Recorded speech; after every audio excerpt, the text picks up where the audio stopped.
the Son, the Holy Spirit. Amen. May the grace of our Lord Jesus Christ, the love of God, and the communion of the Holy Spirit be with you all. And with your spirit.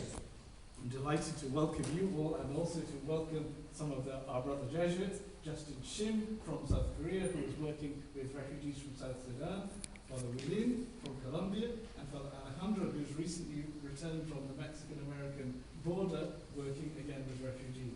So thank you for joining us tonight. And so we come to celebrate a meal with our Lord. We come to celebrate one of God's greatest gifts, the gift of his very self. And so as we worship this evening, let us all also call to mind our sins.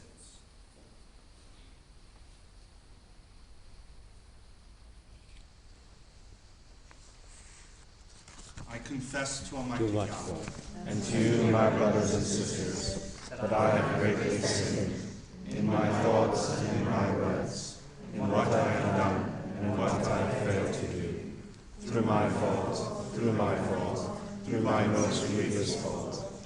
Therefore I ask Blessed Mary, the Virgin, all the angels and saints, and you, my brothers and sisters, to pray for me to the Lord our God. May Almighty God have mercy on us, forgive us our sins, and bring us to everlasting life. Amen.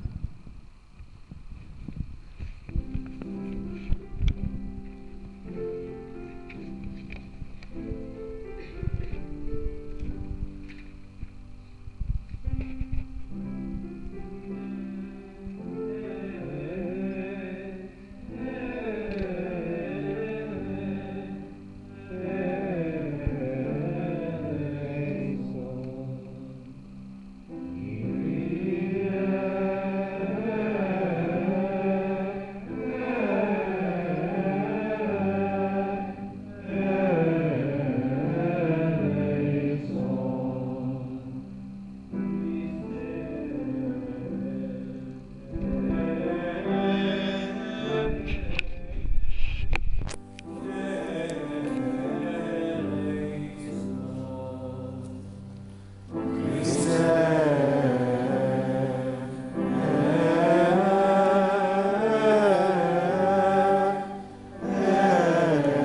praise our God.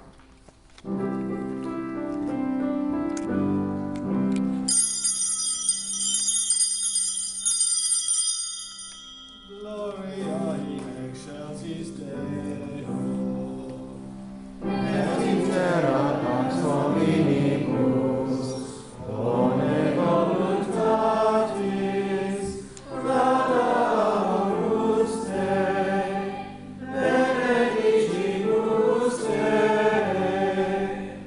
adoramus te, glorificamus te, gratias adimus tibi, Prote Mariam gloriam tua, Domine Deus per celestis, Deus Pater omnipotens,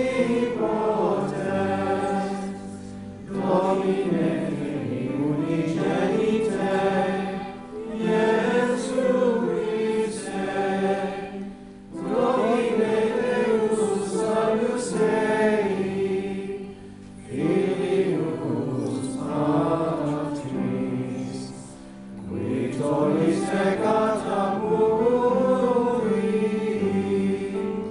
miserere nobis, qui tollis peccata muri, suscipe et peccationem nostra, miserescens exeram Patris, miserere nobis, gloriam tu solus sanctus, tu solus dominus, tu solus santissimus, Iesu Christe, cum Sancto Spiritus, in gloria Dei Patris.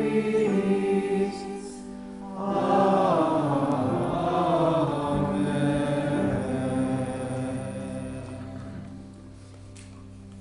Let us pray.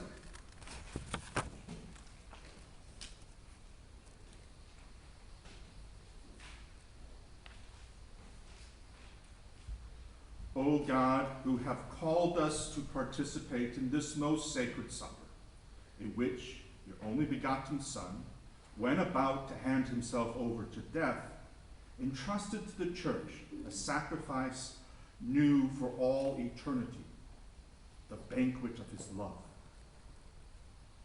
Grant, we pray, that we may draw from so great a mystery the fullness of charity and of life.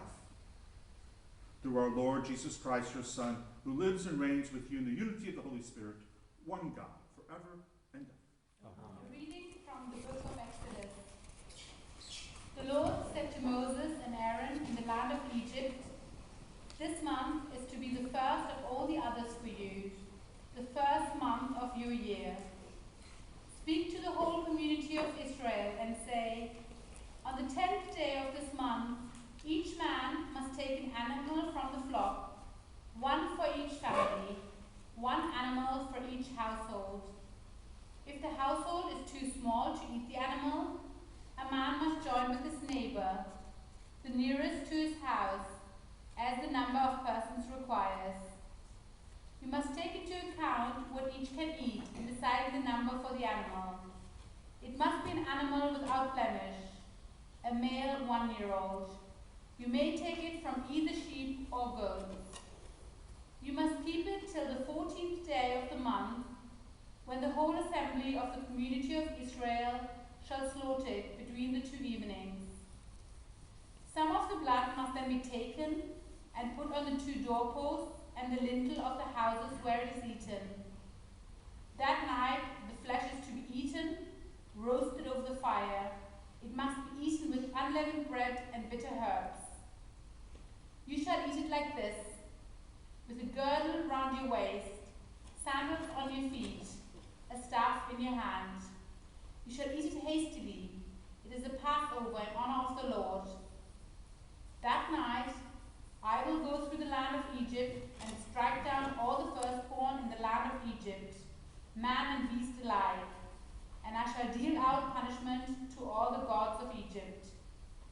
am the Lord. The blood shall serve to mark the houses that you live in. When I see the blood, I will pass over you, and you shall escape the destroying plague when I strike the land of Egypt. This day is to be a day of remembrance for you, and you must celebrate it as a feast in the Lord's honor.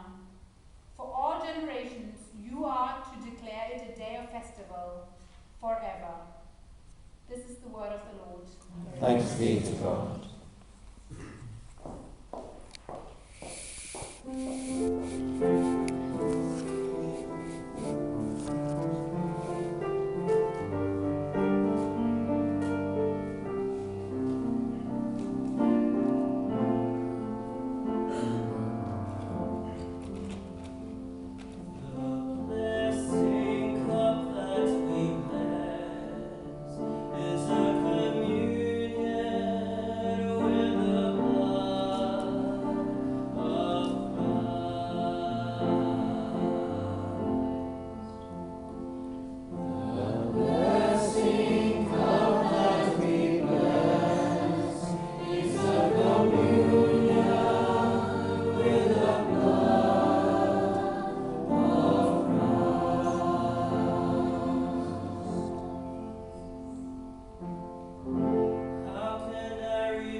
Thanks be to God.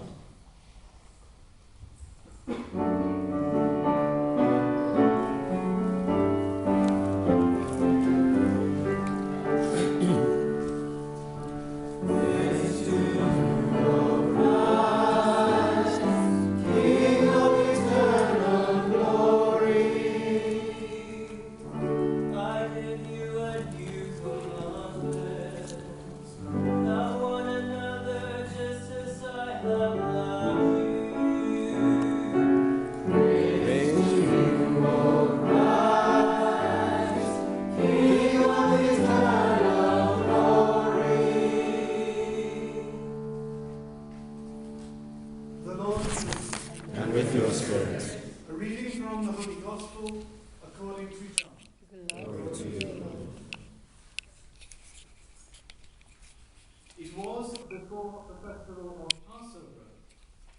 Jesus knew that the hour had come for him to pass from this world to the Father. He had always loved those who were his in the world, but now he showed how perfect his love was. They were at supper, and the devil had already put it into the mind of Judas Iscariot, son of Simon, to betray him. Jesus knew that the Father had put everything into his hands, and that he had come from God and was returning to God. And he got up from table, removed his outer garment, and taking a towel, wrapped it round his waist.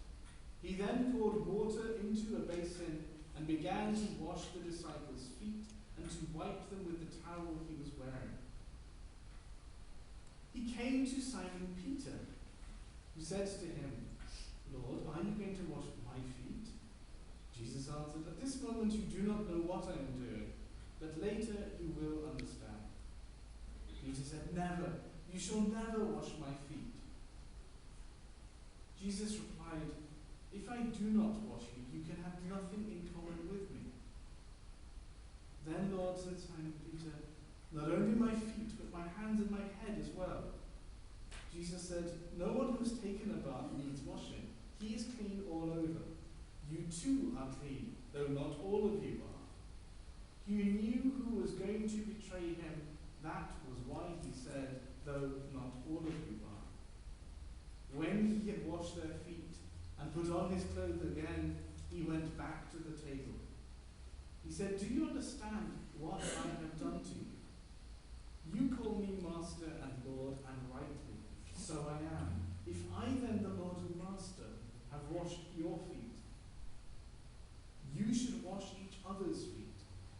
I have given you an example so that you may copy what I have done too." The Gospel of the Lord. Praise to you, Lord Jesus Christ.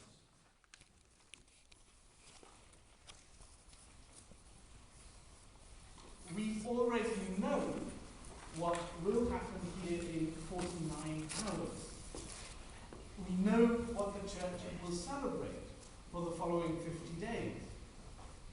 As we enter Good Friday and the Easter Triduum with this evening Mass of the Lord's Supper, for once the church invites us not to look forward in hope, but during these days, imaginatively, with all of our senses and awareness, to remain in this moment of what is being celebrated, as if we didn't know what came next. St. Ignatius advises in the spiritual exercises that it is helpful for a person receiving the exercises to know nothing about what is to be done later, but to work diligently during this time at obtaining what he or she is seeking, just as if there were no anticipation of finding anything good later on. We don't seek to be soothed by a fake hope that it will all work out in the end, so that we don't miss the intensity and enormity of what God did and is doing in these days, and even what he will do in the coming days. Instead, we live the sorrow, regret, and confusion that the Lord goes to his passion for my sins and the sins of the whole world. Alas, in this week, we experience that uncertainty. We don't know what will be the consequences of the attacks in Brussels, what madness and violence is planned in the future, which we will not be able to prevent, or what mistakes we will make in defending ourselves or in preparing a path of peace out of this fear. But perhaps that fear puts us in the context of the Jerusalem of Jesus' time. As a Christian community, part of our answer must be to pray fervently to the Father to show us where he sends us and to lead us there. During the Last Supper, the disciples did not know for what it was preparing them. They might well have still understood it as the prelude to the recognition by the people and the authorities of Jesus as the true king of Israel, setting Israel free in the only way they could imagine. Perhaps they saw his prayer in the garden as a humble preparation for taking on greater responsibility. Perhaps the disciples saw that most shocking sign of this evening as simply a good moral lesson to his future ministers and officials, and Peter wanted to show that he already understood completely, so the Lord could end this degrading demonstration. The Lord washing the feet of his disciples is truly shocking and embarrassing. The shock and anger that some have expressed at the Pope changing the rubrics officially to allow women's feet to be washed demonstrates to us that this is a very uncomfortable symbol and ceremony. Some parishioners may be shocked in compassion when they see their elderly parish priest, in another place of course, getting down on his knees when they know he needs a rail to guide him up the altar steps. Some 30 years ago, after the Holy Week my family made in Rome, when I showed a neighbour the photos of John Paul washing feet in his cathedral of St. John Lateran, she was just disgusted. She couldn't see the meaning of it. Now, Father Keith and I, on the other hand, do find this ceremony an intensely powerful symbol of our Christian and our priestly life. I hope that it does also echo humble service we have offered to you at a moment of need. I also hope that humble service is not a Christian privilege restricted to priests. What is surprising about this scene is that in John's Gospel, it replaces the breaking of bread. There are no words of institution of the Eucharist in John's Gospel.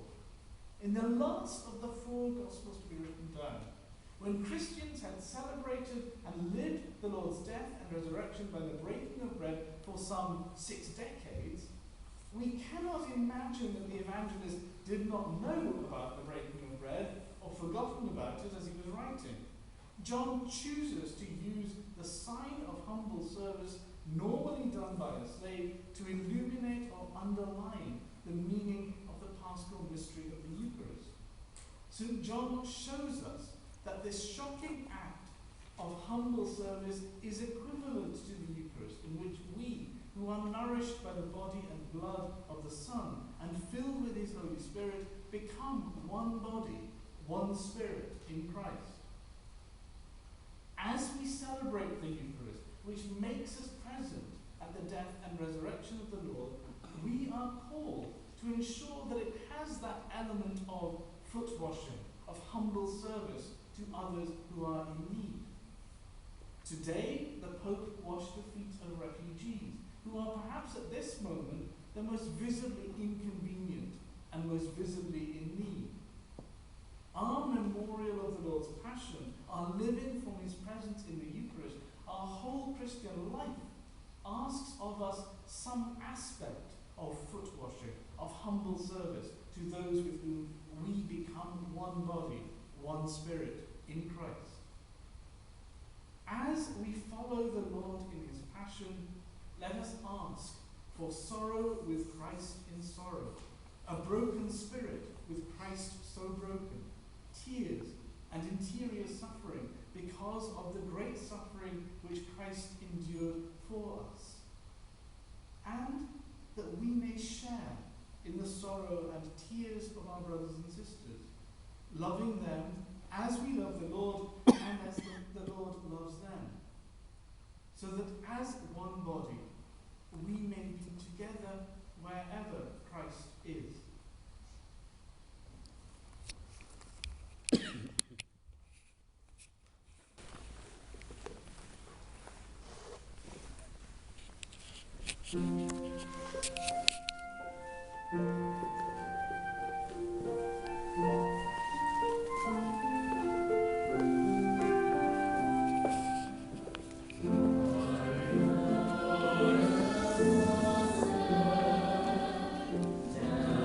Before your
brothers and sisters, that my sacrifice and yours be made acceptable to God, the Father Almighty. And may the Lord accept the sacrifice at your hands, for the praise and glory of his name, for our good and the good of all his holy church. Grant us, O Lord, we pray, that we may participate worthily in these mysteries.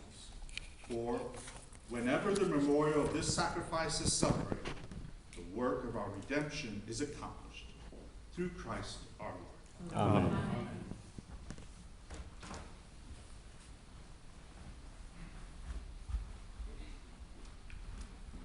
The Lord be with you.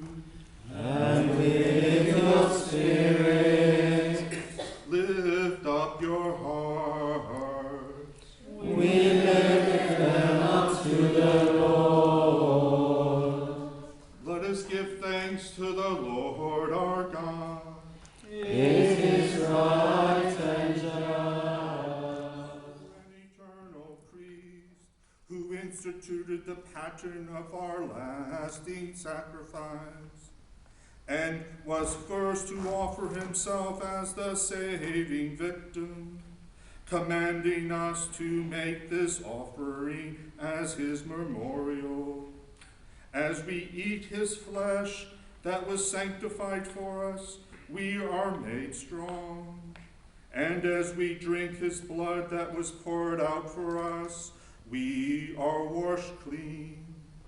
And so with the angels and the archangels, with thrones and dominions, and with all the host and powers of heaven, we sing the hymn of your glory, as without end we acclaim.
Accept and bless these gifts, these offerings, these holy and unblemished sacrifices, which we offer you first for your holy Catholic Church.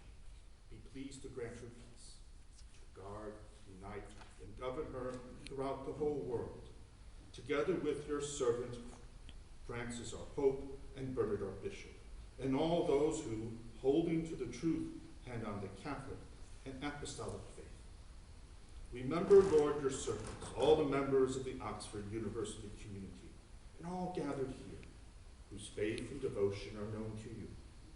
For them we offer you this sacrifice of praise, or they offered for themselves and all who were dear to them, for the redemption of their souls, in hope of health and well-being, and paying their homage to you, the eternal God, living and true. In communion with those whose memory we venerate,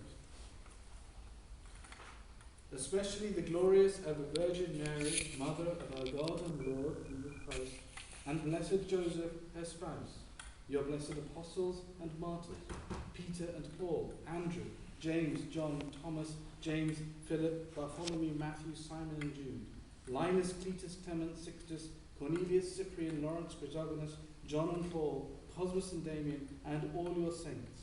We ask that through their merits and prayers, in all things we may be defended by your protecting help.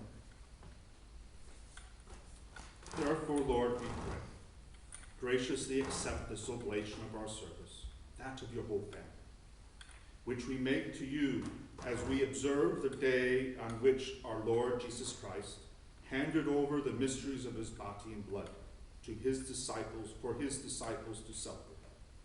Order our days in your peace, and command that we be delivered from eternal damnation, and counted among the flock of those you have chosen.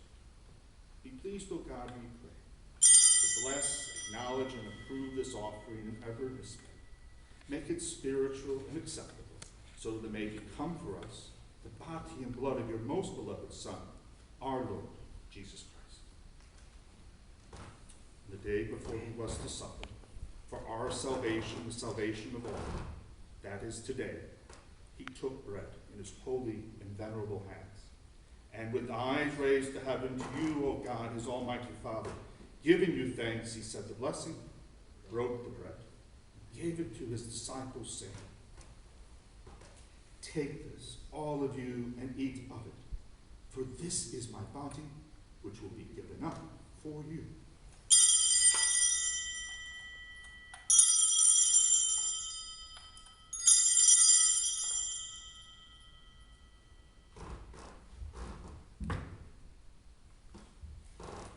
A similar way, when supper was ended, he took this precious chalice in his holy and venerable hands, and once more giving you thanks, he said the blessing, and gave the chalice to his disciples, saying, "Take this, all of you, and drink from it, for this is the chalice of my blood, the blood of the new and eternal covenant, which will be poured out for you and for many, for the forgiveness of sins.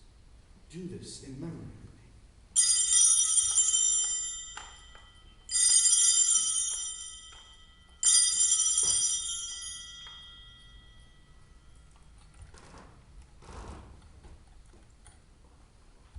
The mystery of faith.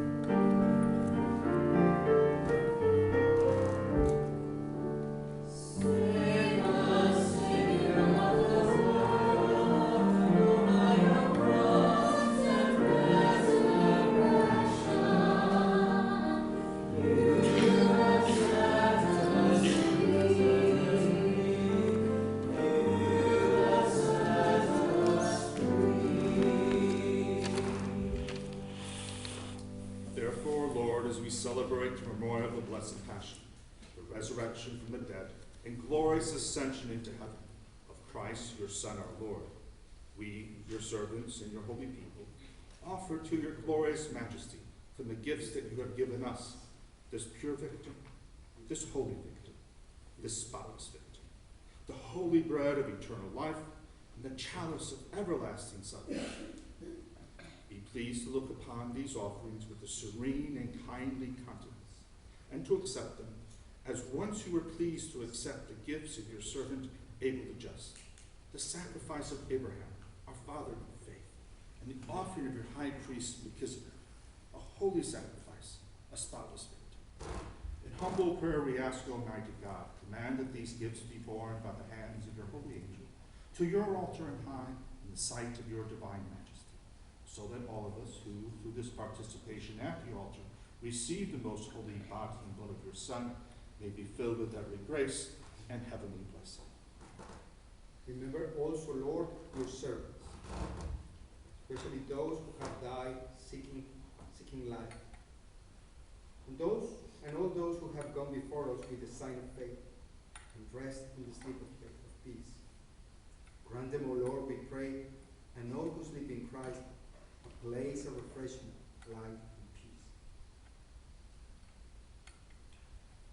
To us also, your servants, who, though sinners, hope in your abundant mercies, graciously grant some share and fellowship with your holy apostles and martyrs, with John the Baptist, Stephen, Matthias, Barnabas, Ignatius, Alexander, Felicity, Perpetua, Agatha, Lucy, Agnes, Cecilia, Anastasia, and all your saints. Admit us, we beseech you, into their company, not by our merits, but granting us your pardon.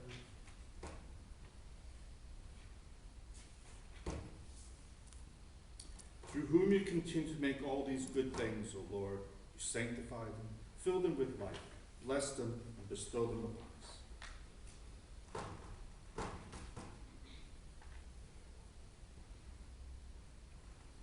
Through him, and with him, and in him, O God, Almighty Father, in the unity of the Holy Spirit, all glory and honor is yours, forever and ever. Amen. Our Father, who art in heaven, hallowed be thy name. Thy kingdom come, thy will be done on earth as it is in heaven. Give us this day our daily bread, and forgive us our trespasses, as we forgive those who trespass against us. And lead us not into temptation, but deliver us from evil. Deliver us, O Lord, we pray, from every evil, and graciously grant peace in our days, that by the help of your mercy we may be always free from sin and safe from all distress, as we await the blessed hope, the coming of our Savior, Jesus Christ. The kingdom and power and glory are yours, now and forever. Lord Jesus Christ, you said to your apostles, my peace I leave you, my peace I give you. Look not upon our sins, but on the faith of your church, and graciously grant her peace and unity in accordance with your will, who live and reign forever and ever. Amen. And may the peace of the Lord be with you all. And with your spirit.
Behold the Lamb of God. Behold him who takes away the sins of the world. Blessed are those called to the supper of the Lamb. Lord, I am not worthy that you should enter my soul shall be. The body and blood of our Lord Jesus Christ bring us to life everlasting.